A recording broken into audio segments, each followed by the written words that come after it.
Myohoji, and friends.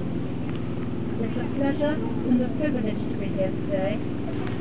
A pleasure to see so many people of diverse faiths and philosophies, of many different nationalities, backgrounds, and of all ages, together here for a common purpose in such lovely surroundings and on such a lovely day.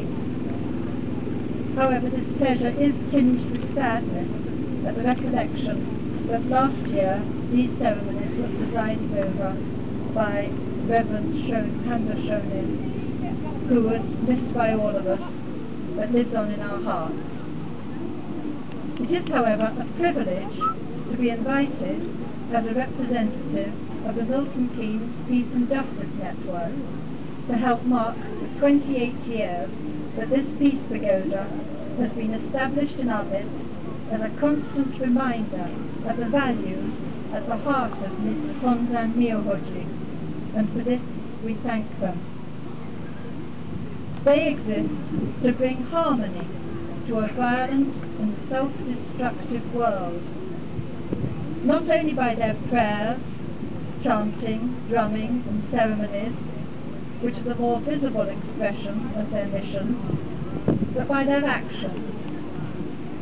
Wherever they perceive the threat of nuclear violence and all the ills it creates in terms of increased militarism, devastation of the environment due to mining and enrichment processes, health hazards, and the repression of communities, they are there to bear witness and to challenge a system that seems bent on bringing only disharmony.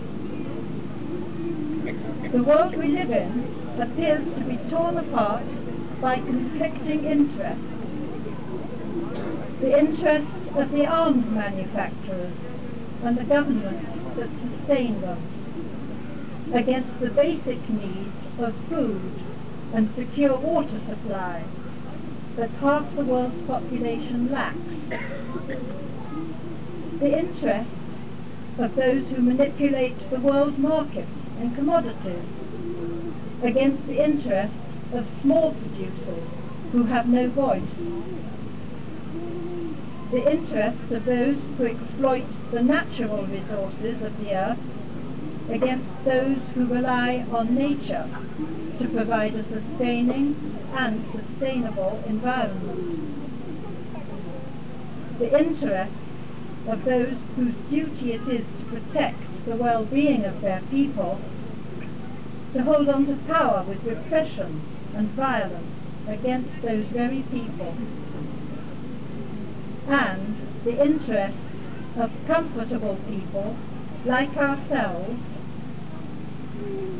who for all our perceived grievances enjoy many benefits and freedoms, but are very unwilling to relinquish any of the luxuries and privileges that we have become accustomed to, despite the fact that we know this way of life is unsustainable in the long run, and that its reckless pursuit will bring misery to those of succeeding generations.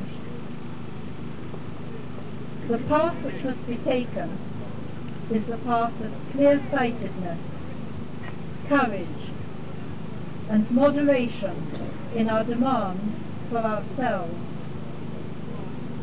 Only by recognizing the needs of others, and that includes our own children and grandchildren, as well as people around the world, and attempting to answer those needs, do we have a chance of restoring harmony and justice to the world. We must leave the era of competition behind and courageously enter an era of cooperation, recognizing the common humanity of all who share this earth with us. In this, we are fortunate to have as our guide Nipponzan Myohoji, who for 28 years have been walking that path here in our midst.